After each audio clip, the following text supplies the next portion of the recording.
கிறிஸ்து இயேசுவில் அன்பிற்கினிய சகோதரிகளை சகோதரர்களே, இடைவிடா சகாய அன்னையின் அருள் காவலை நாடி வந்திருக்கின்ற அன்பு மக்களை, அனைவரும் நலமாக வாழ உளப்பூர்வமாக வாழ்த்துகின்றேன். நம்முடைய மறை மாவட்டத்தின் திருத்தலமான சகாயபுரம் புனித இடைவிடா சகாய அன்னையின் இந்த ஆண்டின் விழாவினை மிக்க மகிழ்வோடு திருக்கொடியேற்றத்தோடு நாம் தொடங்கியிருக்கிறோம். உங்கள் யாவருக்கும் முதன்மையாக விழாவின் நல்வாழ்த்துக்களையும் அன்னை மரியா வழியாக இறை ஆசியையும் உரித்தாக்கிக் கொள்ளுகிறேன். அன்னை மரியாவுடைய பாதுகாவலில் வாழ்வது என்பது அவருடைய பிள்ளைகளுக்கு தனி பெரும் பேறு என்று சொல்லலாம். அவருடைய பாதுகாவல் என்பது நமக்கு நம்பிக்கையை தருகிறது, திடமளிக்கிறது, வாழ்வதற்கான உறுதியையும் தருகிறது. எனவேதான் இந்த ஒரு திருத்தலத்தை அன்றாடம் ஆயிரம் மக்கள் நாடி வருகிறார்கள். அன்னை வழியாக அமைதியையும் ஆறுதலையும் தேடுகிறார்கள். வாழ்வுக்கான வாய்ப்புகளையும் வழிகளையும் கண்டுகொள்ளுகிறார்கள். வேதனைகளை தணித்துக் கொள்ளுகிறார்கள். சோதனையிலிருந்து வெற்றி பெறுகிறார்கள். எந்த விண்ணப்பத்தை அன்னை வழியாக ஆண்டவரிடம் தருகிறோமோ அவை யாவுமே இந்த அன்னை வழியாக நாம் பெற்றுக்கொள்கிறோம் என்றும் நம்புகிறார்கள். எனவேதான் கிறிஸ்தவர்கள் என்று மட்டுமல்லாது சமயங்களை கடந்து ஏராளமான மக்கள் அமைதியாக இந்த இறை இல்லத்திற்கு வந்து அன்னையுடைய முகத்தை தரிசித்து அவர்கள் தங்களுடைய வாழ்வை கண்டுகொண்டே செல்கிறார்கள் என்று மனமகிழ்வோடு நம்மால் சொல்ல முடியும். எனவே இந்த விழா நாட்கள் நம் அனைவருக்கும் அன்னை வழியாக ஆண்டவருடைய அபரிவிதமான விண்ணக வரங்களையும் வாழ்வுக்கான தேவைகளையும், அதிலும் குறிப்பாக எத்தகைய விருப்பங்களை நம்முடைய உளம் நாம் கொண்டு வந்திருக்கிறோமோ அவை யாவற்றையும் இந்த அன்னையுடைய மேலான பரிந்துரையினால் அன்பு மக்களே நாம் யாவரும் பெற்றுக்கொள்வோம் என்ற உறுதியோடும் நாம் இருக்க வேண்டும் என அன்போடு ஆசிக்கிறேன். அன்னை மரியாவை பற்றி பேசுவது என்பது நம் யாவருக்கும் விருப்பமானது. அவரை பற்றிய புகழை பாடுவதும், அவரை பற்றி எழுதுவதும், அவரை பற்றி மறைவுரையாக கேட்பதும் உரையாடுவதும் என்பது கிறிஸ்தவர்களாகிய நம் அனைவருக்கும் பெருமையும் என்றும் நான் எண்ணுகிறேன். எனவே இந்த 10 நாட்களும் நம்முடைய விழா நாட்களில் இந்த அன்னை மரியாளுடைய அற்புதமான பண்புகளை, அவரிடம் துலங்கிய நல்ல பெருமைகளை நாமும் சிந்தித்து பார்த்து ஆழ தியானித்து அதன் வழியிலே நம்முடைய வாழ்க்கை எவ்வாறு அன்னையினுடைய பிள்ளைகளாக நாம் செழுமையுறை செய்ய முடியும் என்பதையும் சிந்தித்து பார்க்கவே இந்த நாட்கள் நமக்கு அழைப்பு விடுக்கின்றன. எனவே இந்த 10 நாட்களுக்கான மைய சிந்தனையை உருவாக்கிய உங்களுடைய பங்கு தந்தையர்களுக்கும் உடன் இருந்த வழிபாட்டு குழுவினருக்கும் என்னுடைய உளப்பூர்வமான நன்றியையும் பாராட்டுக்களையும் உரித்தாக்கிக் கொள்கிறேன். முதல் நாளாகிய இன்று அன்பு மக்களே, நாம் அனைவரும் இந்த அன்னை கடவுளால் நிறைந்தவள் என்பதை சிந்தித்து பார்க்க அழைக்கப்படுகின்றோம். நேற்றைய பொழுதிலே உங்களுடைய பங்கு தந்தையிடம் கேட்டேன். கபிரியேல் தூதர் அன்னை மரியாவை வாழ்த்திய பொழுது அருள் நிறைந்தவரே என்று வாழ்த்தினார் என்பதை நான் அறிவேன். லூக்கா நற்செய்தி 1ஆம் அத்தியாயம் 28வது இறை சொற்றொடர் அதை நமக்கு உரைக்கிறது. ஆனால் எங்கனம் கடவுளால் நிறைந்தவள் என்று சொல்ல இயலும் என்று கேட்டேன். அவர் எனக்கு சொன்ன பதிலோடு இணைத்து இன்றைய மறை உரையை சற்று நான் உங்களுக்கு தர விரும்புகிறேன். பொதுவாக நம்முடைய அன்றாட வாழ்வில் ஏதாவது தேவையில் இருக்கின்ற பொழுது அது யாராலும் நமக்கு தர இயலாத ஒரு சூழலில் எதிர்பாராத ஒரு சூழலில் ஒருவர் செய்கின்ற பொழுது நாம் அவரிடம் சொல்கிறோம், மிக்க நன்றி, கடவுளைப் போல வந்து எனக்கு உதவி செய்தீர்கள். விபத்து நேரிடுகிறது, அனைவருமே வேடிக்கை பார்க்கிறார்கள். யாரோ ஒரு மனிதன், முகம் தெரியாதவன், அறிந்திராத ஒரு மனிதன் ஓடி வந்து மருத்துவமனையில் சேர்க்கிறார். அங்கிருந்து நாம் மீண்டு வருகின்ற பொழுது, நலம் பெறுகின்ற பொழுது அம்மனிதனை கண்டு சொல்கிறோம், நீங்கள் இல்லாது இருந்திருந்தால் ஒருவேளை நான் இறந்திருக்க கூடும், கடவுளாகத்தான் நீங்கள் வந்து என்னை காப்பாற்றினீர்கள் என்று சொல்வதை நாம் கேள்விப்பட்டிருக்கிறோம்.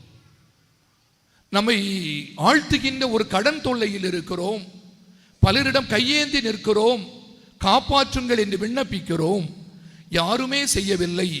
எதிர்பாராத ஒருவர் வந்து சொல்கிறார், நான் உதவுகிறேன், நீங்கள் கடவுளை போன்று என்னுடைய வாழ்க்கையில் உதவி செய்தீர்கள் என்று சொல்கிறோம். எனவே நற்பண்புகளை காண்கின்ற பொழுது அதை கடவுளாகவும் கடவுளுடைய பண்பாகவும் நாம் பிறரை கண்டு, நீங்கள் கடவுளைப் போல என்னுடைய வாழ்க்கையில் உதவினீர்களே என்று சொல்வது அன்றாடம் நம்முடைய இயல்பாகவே இருக்கிறது. புனித அன்னை தெரசாவை பற்றியும் இவ்வாறு ஒன்றை சொல்வார்கள். ஒருவேளை அவருடைய வாழ்வில் பல நிகழ்வுகளை சொல்ல முடியும். ஒரு கழிவாக சாக்கடையில் கொட்டப்பட்ட ஒரு மனிதன், முதியவன், தொழுநோயாளன்.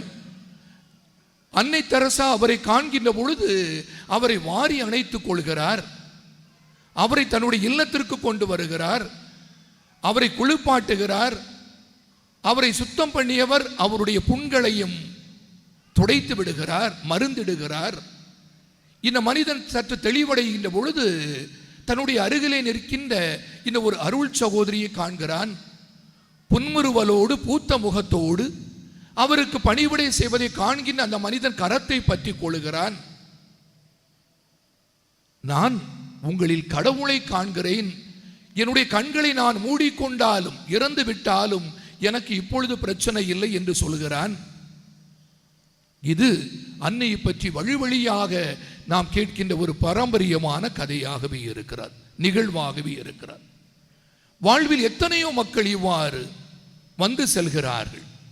கடவுளை போல கடவுளுடைய பண்புகளை கொண்டு நம்முடைய வாழ்வை தொட்டு செல்கிறார்கள், நெஞ்சத்தை நிறைத்தும் செல்கிறார்கள். அன்பு மக்களை, இந்த ஒரு பின்னணியில் அன்னை மரியாவை காண்கின்ற பொழுது அவரிடம் எவ்வாறு கடவுளுடைய பண்பு துலக்கமாய் துல்லியமாய் அதையும் கடைந்து நிறைவாக இருந்தது என்று நாம் கண்டுகொள்ள இயலும். கடவுளுடைய பண்புகளை நாம் பலவாக சொல்லலாம். அவருக்கு 6 தன்மைகள் என்பதாக இருந்தாலும் அவருடைய பண்புகளை நாம் அதிகமாகவே சொல்கிறோம். அவர் அன்பானவர் என்றும், கனிவுள்ளவர் என்றும், பரிவானவர் என்றும், மன்னிக்கின்றவர் என்றும், காக்கின்றவர் என்றும், வழி நடத்துகின்றவர் என்றும், உறுதியும் ஆற்றலும் தருகின்றவர் என்றும் ஏராளமான பண்புகளை நாம் இந்த கடவுளுக்கு சொல்லிக் கொண்டே இருக்கிறோம், அதில் மகிழ்வும் அடைகிறோம். அப்படியானால் இந்த பண்புகள் எல்லாம் அன்னை மரியாவுடைய வாழ்வில், அவருடைய வாழ்வில் எவ்வாறு துலங்கின, அவருடைய வாழ்வை எவ்வாறு நிறைத்து நின்றன, அவர் இந்த கடவுளால் எவ்வாறு நிறைந்து நின்றார் என்ற எண்ணம் நம்முடைய உள்ளத்திற்கு வந்து செல்கிறார். அதிலே 3 மட்டும் நான் பொறுக்கி எடுத்துக் கொள்கிறேன்.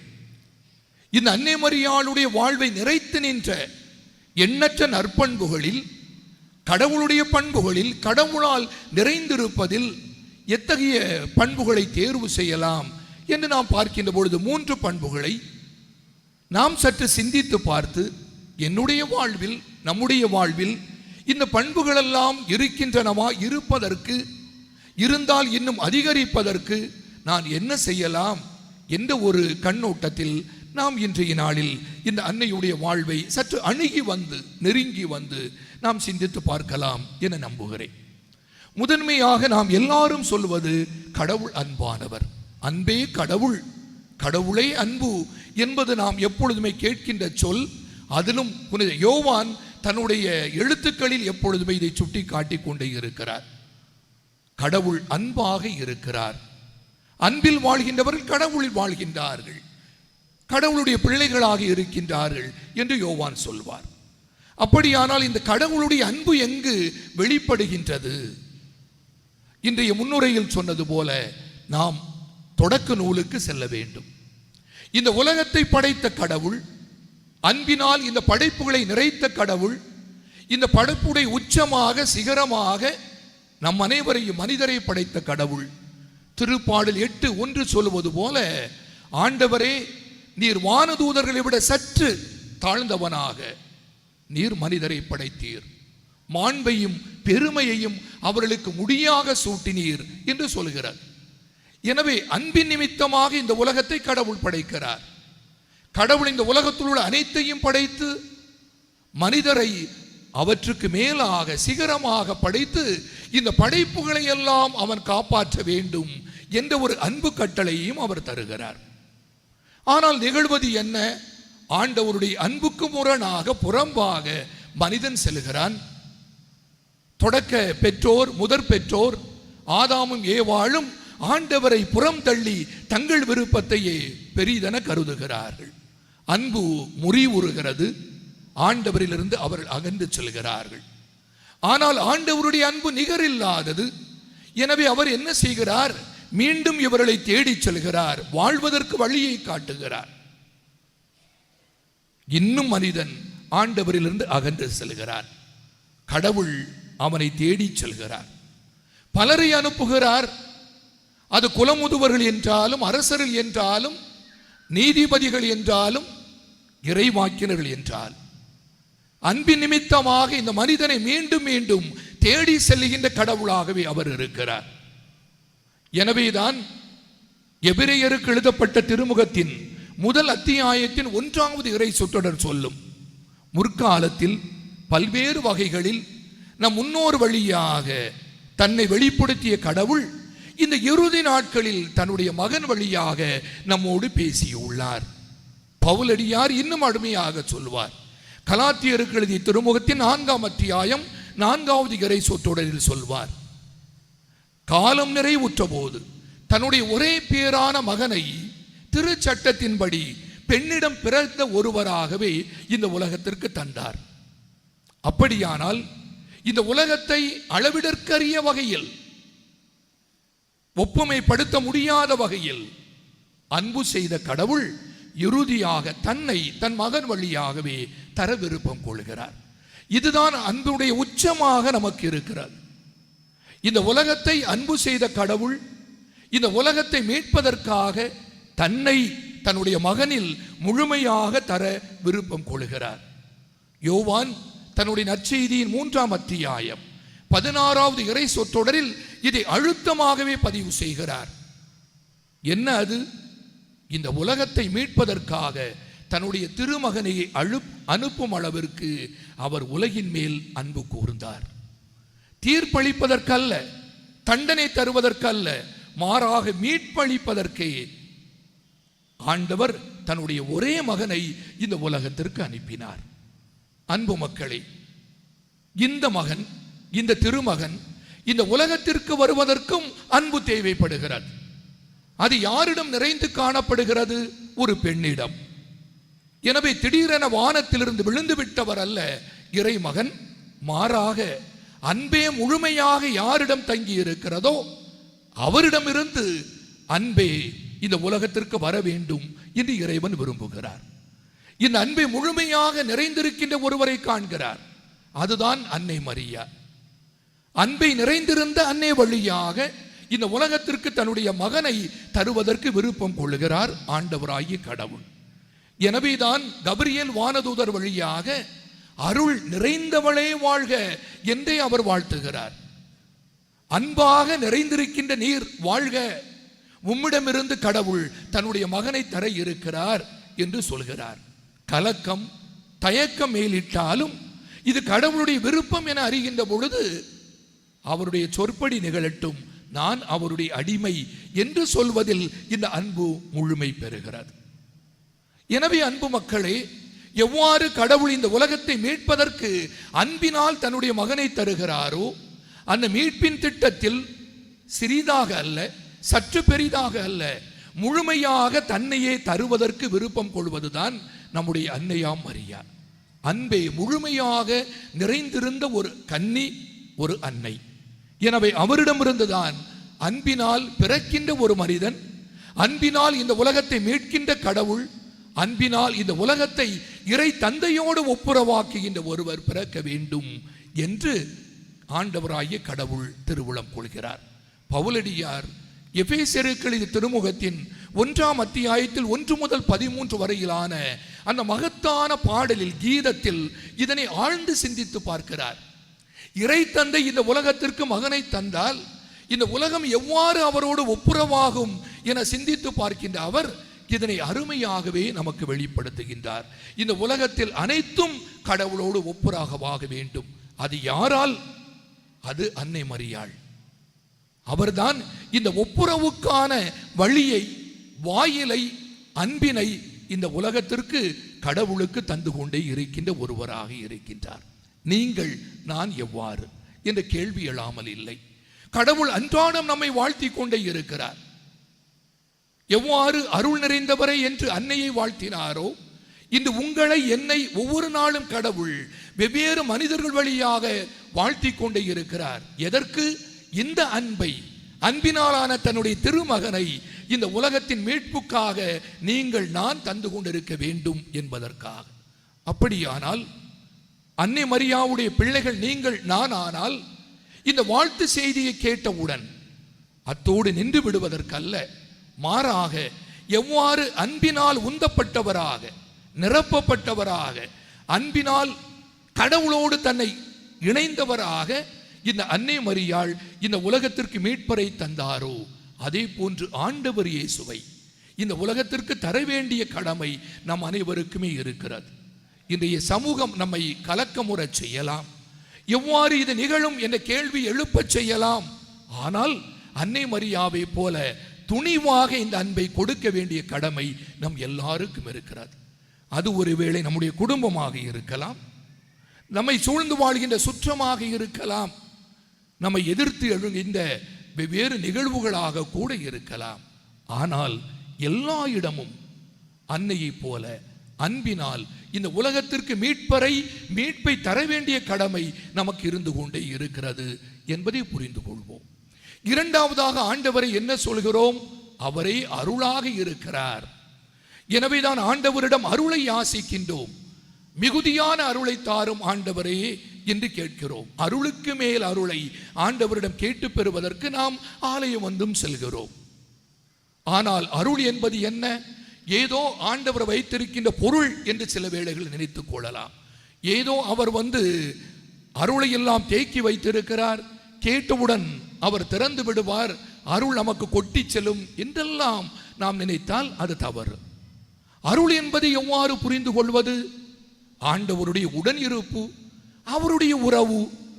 எனவே அருளால் ஒருவர் நிறைவது என்பது ஆண்டவரால் நிறைந்திருப்பது. அன்னை மரியாள் அருளால் நிறைந்தவள் என்று சொல்லுகின்ற பொழுது அந்த ஆண்டவரால் அவர் நிறைந்திருக்கிறார் என்பதே பொருள்படுகிறது. ஏனென்றால் ஆண்டவரே அன்பு, ஆண்டவரே அருள்.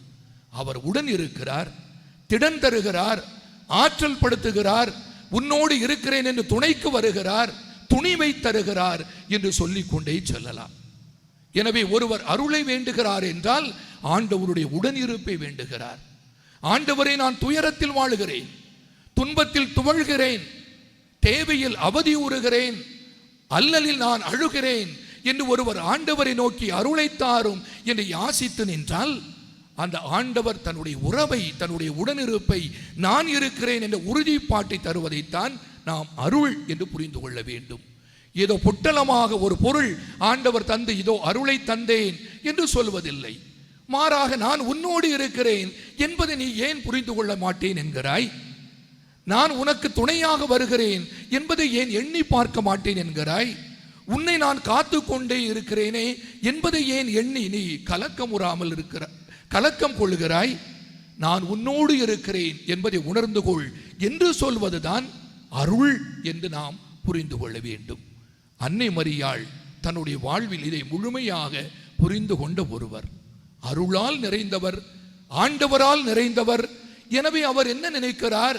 தன்னுடைய வாழ்வில் எது நிகழ்ந்தாலும் இந்த ஆண்டவருடைய உடனிருப்பு தன்னோடு இருக்கிறது என்பதை அவர் உறுதியாக நம்பினார். நான் கலக்கமுற மாட்டேன், துயருற்றாலும் என்னுடைய உள்ளத்தை 7 வாள்கள் ஊடுருவி சென்றாலும் நான் எதிர்பாராதவை எல்லாம் என்னுடைய வாழ்வில் நிகழ்ந்தாலும், என்னுடைய மகனை இந்த உலகத்திற்கு அழிக்க நேர்ந்தாலும், அது சிலுவையாக இருந்தாலும் நான் கலக்கமுற மாட்டேன். காரணம், அந்த கடவுள் என் உடன் இருக்கிறார், என்னை உறுதிப்படுத்துகிறார், திடப்படுத்துகிறார், என்னை கலக்கமுற அவர் செய்ய மாட்டார் என்று அன்னை தன்னுடைய வாழ்வில் ஒட்டுமொத்தமாகவே நம்பி நின்றார். இந்த நீங்கள் நான் அவ்வாறு நம்புகிறோமா?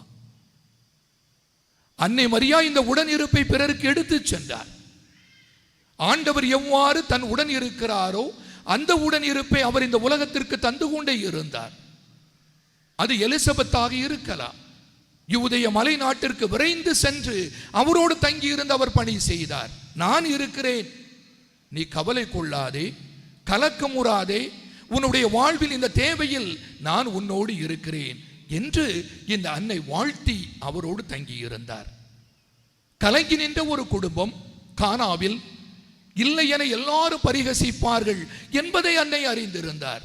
ஆனால் அந்த குடும்பத்திற்கு அவர் உடன் இருந்தார். நான் இருக்கிறேன், உனக்கென நான் பரிந்து பேசுகிறேன், உனக்கு தேவையை நான் பெற்று தருகிறேன் என்று தன்னுடைய திருமகனிடம் பரிந்து பேசுகின்ற உடன் இருப்பு இந்த அன்னை காட்டினாள். எல்லாரும் உன்னை விட்டு விட்டு சென்று விட்டாலும் நான் உன் உடன் இருக்கிறேன். கடவுளுடைய உடன் இருப்பை தன்னுடைய வாழ்வில் வெளிப்படுத்தியவர் அன்னை மரியா. சூழ்ந்திருந்த மக்கள் எல்லாரும் இவன் பேசுவதை கண்டு மதிமயங்கி விட்டவன் என்று சொன்னார்கள். பெயல்சபூல் என்கின்ற பேயின் தலைவன் இவன் கொண்டிருக்கிறான் என்று அவரை ஏளனப்படுத்தினார்கள். ஆனால் அன்னை மரியா ஓடோடி விரைந்து வந்து தன்னுடைய மகன் அருகிலே உடன் இருந்ததை மார்க்கு நற்செய்தியாளர் 3ஆம் அத்தியாயம் 31 முதல் 35 பதிவு செய்கிறார். ஆக யாரெல்லாம் தேவையில் இருந்தார்களோ அந்த தேவைகளில், யாரெல்லாம் கலங்கி நின்றார்களோ அவருடைய கலக்கத்தை போக்குவதில், யாரெல்லாம் அழுதும் அரற்றியும் இருந்தார்களோ அவர்களுக்கு ஆறுதல் தருகின்ற உடனிருப்பை இந்த அன்னை மரியா எப்பொழுதுமே தந்து கொண்டிருந்தார். சிலுவையிலே எல்லாரும் விட்டுவிட்ட சூழலிலே அவர் உடன் சென்ற திருத்தூதர்களும் கூட ஓடி சென்ற நிலையிலே, எந்த நிலை? அவருடைய சீடர்களில் ஒருவன் தன்னை போர்த்தி இருந்த 40 துணியை விட்டுவிட்டு அவன் அம்மனமாக ஓடி சென்ற சூழலிலும் கூட அன்னை மரியா ஆண்டவர் இயேசுவை விட்டுவிடவில்லை. இறுதி வரைக்கும் உறுதியாக அவர் உடன் இருக்கிறார்.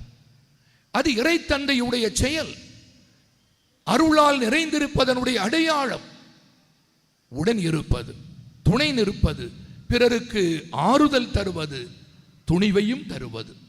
திருத்தூதர்கள் ஆண்டவர் இயேசு தங்களை விட்டு விண்ணேற்றம் அடைந்து விட்டார் என்று கலங்கி நின்றார்கள், கதவை அடைத்துக் கொண்டார்கள், காதுக்கு காதாக பேசினார்கள், வெளியே கேட்டால் என்ன செய்வார்கள் என்று அவர்கள் பதுங்கி இருந்தார்கள், பயந்திருந்தார்கள். அவர்கள் நடுவில் அன்னை மரியா உடனிருந்து உறுதி தருகின்ற ஒருவராகவே இருக்கின்றார். அன்பு மக்களை, நீங்கள் நான் ஆண்டவரால் நிறைக்கப்பட்டவர்கள் என்றால், அருளால் நாமும் நிறைந்தவர்கள் என்றால், உடன் இருக்கின்ற மக்களுக்கு, அது ஏன் நம்முடைய குடும்பத்தாருக்கு நாம் துணிவை, உறுதியை தருகிறோமா? நோயாளிகள் என்றால் எளிதாக விட்டு செல்லலாம், முதியோர்கள் என்றால் தவிக்க விட்டு விடலாம், இல்லை என்றால் இல்லம் இருக்கிறது என்று நினைத்துக் கொள்கிறோமா? அவர்கள் தேவையில் நான் உடன் இருக்கிறேன் என்று சொல்ல முடியாத எத்தனையோ பிள்ளைகளை இந்த அன்றாடம் கண்டு கொண்டே இருக்கிறோம். தங்களுடைய பெற்றோரை இயலாத பொழுது, அவள் நோய்வாய்ப்படுகின்ற பொழுது, முதுமை அடைகின்ற பொழுது, ஏன் இந்த கழிவு என்று எண்ணி அவளை உதாசீனப்படுத்துகின்ற போக்கு இன்றைய நவீன காலத்தில் அதிகரித்துக் கொண்டிருக்கிறதை நாம் கண்டுகொண்டே இருக்கிறோம். ஒருவேளை நீங்கள் நான் அவராக இருக்கிறோமா? இல்லை என்றால் அன்னை மரியாவை போல அவருடைய தள்ளாத வயதிலும் தடுமாறுகின்ற பொழுதிலும் நான் இருக்கிறேன், தயங்க வேண்டாம், நான் உங்கள் உடன் இருக்கிறேன் என்ற உறுதியை நம்மால் தர முடியுமா?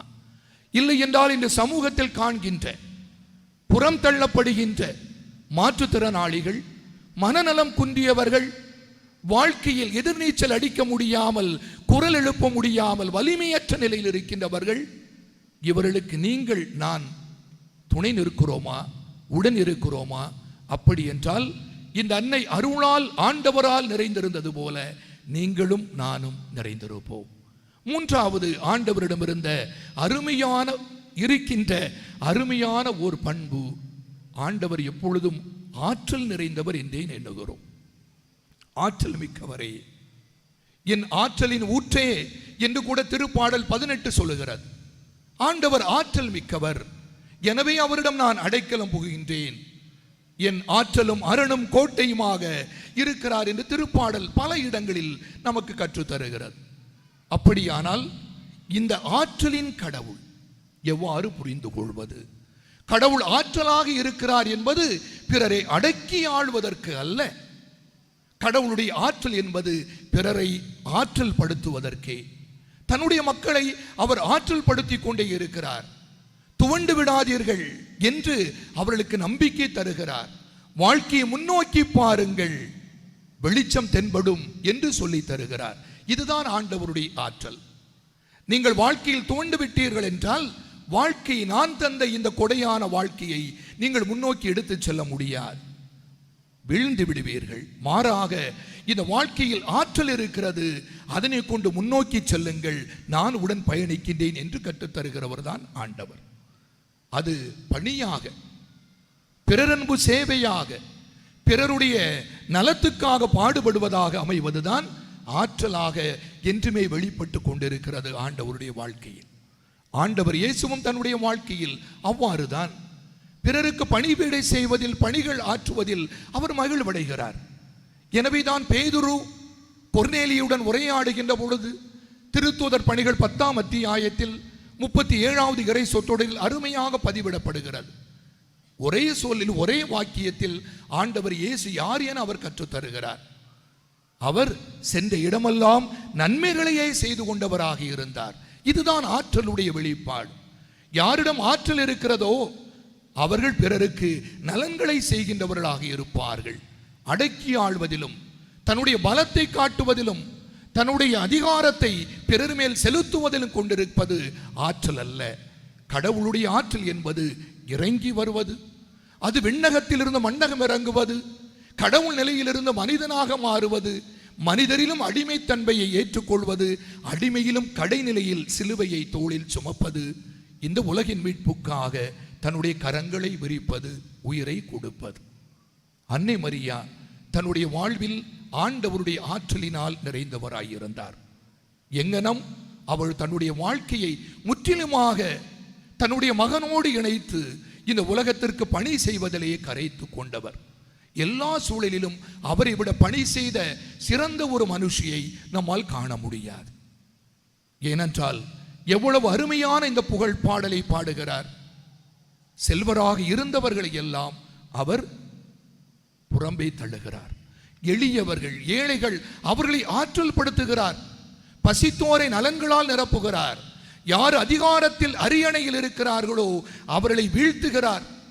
மாறாக சிறுமையுற்றோரை, யாரையுமே கவனிக்காதவர்களை, யாரெல்லாம் புறம் தள்ளப்பட்டாரோ அவர்களை எல்லாம் இந்த ஆண்டவர் உயர்த்துகிறார் என்று அவர் ஆற்றலின் முழக்கத்தை பாடலை பாடுகிறார். இன்று நீங்களும் நானும் இத்தகைய பார்வையோடுதான் நமக்கு கடவுள் தந்திருக்கின்ற ஆற்றல் படுத்துவதென்ற பண்பை பிறருக்கும் தந்து கொண்டே இருக்க வேண்டும். அது நம்முடைய பிள்ளைகளாக இருக்கலாம். ஒருவேளை தேர்வில் தோல்வி அடைவதனால், குறைந்த மதிப்பெண்கள் பெற்றுவிட்டேன் என்பதனால், வாழ்க்கையின் லட்சியத்தை எட்டி பிடிக்க முடியவில்லையே என்பதனால் துவண்டு விடலாம், தங்களை அழித்துக் கொள்ள முன் வரலாம். ஆனால் அவர்களை ஆற்றல் படுத்துகின்ற பண்பு உங்களுக்கு எனக்கும் இருந்து கொண்டே இருக்க வேண்டும். ஒரே வழி அல்ல, 1000 வாசல்களை திறந்து காத்திருக்கின்ற கடவுள் முன்னோக்கிய பாதையை உங்களுக்கு தந்து கொண்டே இருப்பார் என்று சொல்ல வேண்டும். இருளோடு ஒரு நாள் முடிந்து விடுவது அல்ல, மாறாக தொலைதூரத்தில் தென்படுகின்ற அந்த கிழக்கின் கீற்றை காண்பதற்காக நீ துணிவோடு எழுந்து செல்ல வேண்டும் என்று வாழ்கின்றவர்களுக்கு ஆற்றல் படுத்துகின்றவர்கள் தான் ஆண்டவருடைய ஆற்றலின் பண்பை அன்னை மரியாவை போல கற்றுக்கொள்ள முடியும். தன்னுடைய மகன் இயேசுவுக்கு மடியிலே இருத்தி கற்றுத்தந்த அந்த அன்னை 30 ஆண்டுகள் அவருடைய பராமரிப்பிலேயே பண்பிலே வளர்ந்த இந்த மகனை இந்த உலகத்திற்கு மீட்புக்காக நீ செல் என்று சொல்லி தந்த அன்னை இன்று உங்களுக்கும் எனக்கும் அதையே கற்றுத்தர முடியும். அவர் கடவுளால் நிறைந்திருந்தவர், கடவுளுடைய பண்புகள் எவையெல்லாம் என்று நம்மால் சொல்ல முடியுமோ அவையெல்லாம் முழுமையாக இந்த அன்னையில் நிறைந்திருந்தமையினால் தான் அவர் அருள் நிறைந்தவராக போற்றப்படுகிறார். கடவுளின் அன்னையாக வணங்கப்படுகிறார், வாழ்த்தப்படுகிறார், வந்திக்கவும் படுகிறார். இன்று அந்த சகாய அன்னையை அன்பு மக்களை நாம் அனைவரும் நாடி வந்திருக்கிறோம். அன்னையின் பிள்ளைகளாக வாழ்வதில் என்றுமே மகிழ்வோம். சொல்லொன்னா வரங்களை இறைவனிடமிருந்து கேட்பதற்கு அதிகமாகவே கேளாமலேயே பெற்றுத்தருகின்ற இந்த அன்னையை அன்றாடம் நாடி வருவோம். அவருடைய துணையை தேடுவோம். அவரிடமிருந்த கடவுளுடைய அந்த நற்பண்புகளை நம்முடையதாக மாற்ற முயல்வோம். விழுந்தாலும் அந்த அன்னையுடைய கரம் நம்மை தாங்கிக் கொள்ளும்.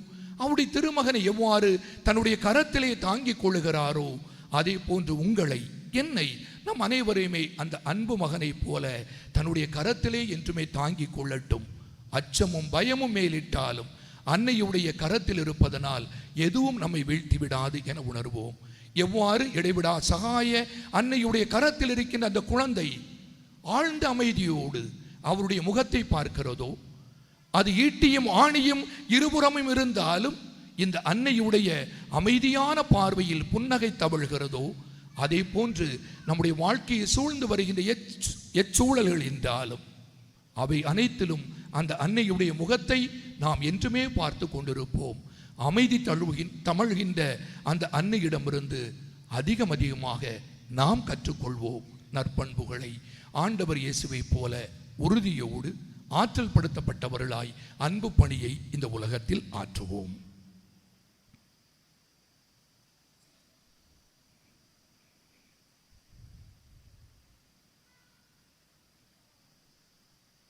அனைவரும் நம்முடைய வேண்டல்களையும் விண்ணப்பங்களையும் இறைவனிடம் எடுத்து கூற எழுந்து நிற்போம்.